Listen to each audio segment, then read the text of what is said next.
तो हम लोगों ने ये जो एवेंजर्स डूम्सडे के चारों टीजर्स के लास्ट में जो कोड्स जो टाइम स्टैम्प नोटिस किए हैं उसके अलावा एक और टाइम स्टैम्प यानी कि 5th कोड हमारे सामने आया और हमने नोटिस भी नहीं किया। और क्या क्या पॉसिबिलिटीज स्टोरीज हो सकती है इन सभी कोड्स के पीछे, एक एक करके बात करते हैं और कवर करते हैं इन सभी टाइम स्टैम्प्स को। तो देखो, सबसे पहले स्टीव वाले टीजर में ये कोड विजिबल हुआ जिस पे लिखा है 1E24 BER 02020। सो ऑब्वियसली ये किसी स्पेशल नंबर या किसी सीक्रेट कोड की तरह तो नहीं लग रहे, लेकिन ये अपेयर होते हैं टाइम स्टैम्प की तरह। तो जैसा हमें पता है कि एवेंजर्स डूम्सडे जो मूवी होने वाली है वो सीक्वल है एवेंजर्स एंड गेम की, जिसकी वजह से ये मूवी मोस्ट इंपोर्टेंट टॉपिक बन जाती है डूम्सडे के लिए। सो अगर हम ये टाइम स्टैम्प्स के अकॉर्डिंग एंड गेम मूवी को देखते हैं तो सामने आते हैं ये इंटरेस्टिंग सीन्स, जहां 1E24 BER 02020 के हिसाब से अगर हम 1 घंटा 24 मिनट 20 सेकंड पे जाके देखते हैं तो सीन आता है जहां एशियंट वन समझा रही है ब्रूस बैनर को टाइमलाइन ब्रांचेस के बारे में। तो मतलब यहाँ एशियंट वन ने कहा कि अगर तुम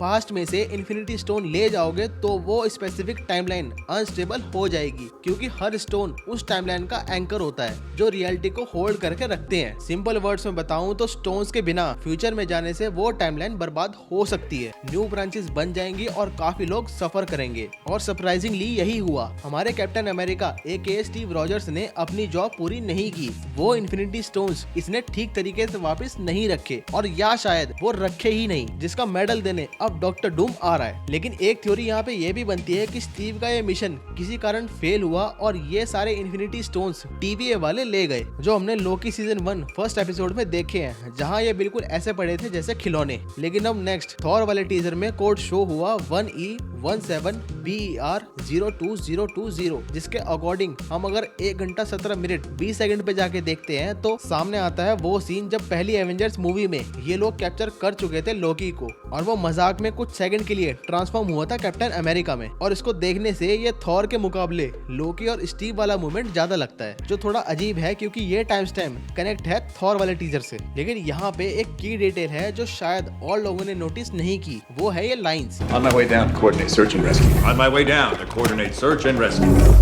जो एक्चुअली लोकी के फर्स्ट एपिसोड ग्लोरियस पर्पस की पहली लाइंस है, जहाँ पे इन लोगों ने एंड गेम मूवी के सीन को रीयूज किया है। लेकिन एक थ्योरी यहाँ पे ये भी बनती है कि इसी पॉइंट से लोकी वेरिएंट L1130 ने अपनी हिस्ट्री को ब्रेक करने का बीज बोया था, जहाँ से इसकी दूसरी लाइफ TVA के साथ शुरू हुई, जहाँ पे इसे नहीं पता था कि इसे दूसरा मौका मिलेगा। तो ये एग्जैक्ट लाइंस उस लोकी वेरिएंट की हिस्ट्री का क्रिटिकल स्टेप है। वो वेरिएंट जो टॉम प्ले करने वाले हैं डूम्सडे में, वो वर्जन जो रूसो ब्रदर्स ने अपनी स्टोरी के लिए पसंद किया है और जो कनेक्ट भी होता है, जिसकी वजह से मुझे ये भी लगता है कि ये काउंटडाउन जो इन लोगों ने यूट्यूब पे चालू की है वो काउंटडाउन गॉड ऑफ स्टोरीज लोकी का हो सकता है, ना कि डॉक्टर डूम का।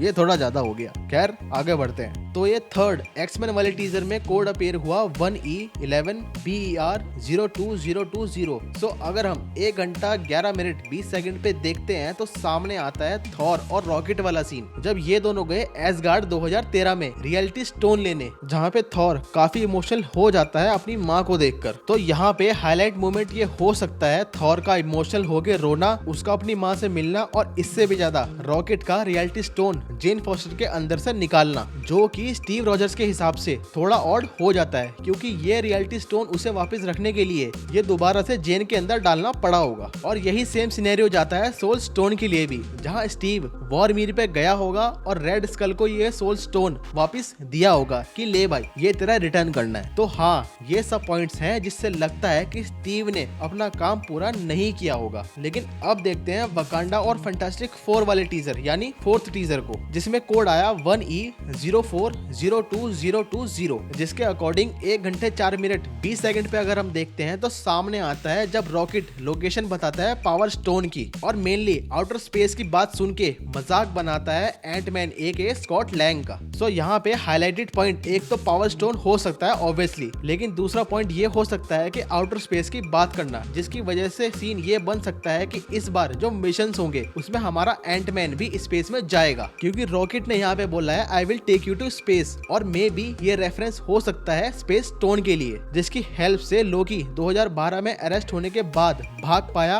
और फिर TVA में सारी रियलिटी टाइमलाइन ब्रांचेस को होल्ड कर पाया। लेकिन अब अगर बात करें कि फिफ्थ कोड कहाँ शोकेस हुआ, तो ये हमने देखा इनके इंस्टाग्राम हैंडल पर, जहाँ 1 बिलियन व्यूज होने पर इन लोगों ने थैंक यू वीडियो अपलोड की और इसी के लास्ट में वैसे ही सेम तरीके से शो किया गया फिफ्थ कोड, जो था 1E01BER02020, जिसके अकॉर्डिंग 1 घंटे 1 मिनट 20 सेकंड पर एंड गेम में सीन आता है जब हॉकाय ट्रायल लेता है पास्ट में जाने का। तो यहाँ पे हमें नोटिस होता है हॉकाय अपनी फैमिली की प्रेजेंस से इमोशनल हुआ और अपनी बेटी की आवाज सुन के मिलने के लिए दौड़ा, पर टाइम रन आउट होने के चलते वो नहीं मिल पाया। सो हमें पता ही है कि इन टीजर्स में फादरहुड को काफी दिखाया गया है, जहाँ पे स्टीव का बेबी है, थॉर की डॉटर है और समहाउ स्कॉट समर्स का भी एक बच्चा दिखाया जाएगा। तो इन्हीं सब पॉइंट से इसके चांसेस बढ़ जाते हैं कि ये लोग अपनी प्यारी चीज इस मूवी में खोने वाले हैं, थोड़ी देर के लिए ही सही, पर ऐसा कुछ मोस्ट प्रोबेबली होने वाला है। सो ये थे 4 टीजर्स और एक थैंक यू वीडियो के 5 कोड्स जो कोई ना कोई स्टोरी होल्ड करते हैं। लेकिन अब अगर आपको नहीं पता कि डूम्सडे के 4 टीजर नहीं बल्कि 6 टीजर हमारे सामने आए हैं, तो आप जानने के लिए देख सकते हैं मेरी ये वाली वीडियो। इस वीडियो को यहीं पे एंड करते हैं। पसंद आई तो करो लाइक, शेयर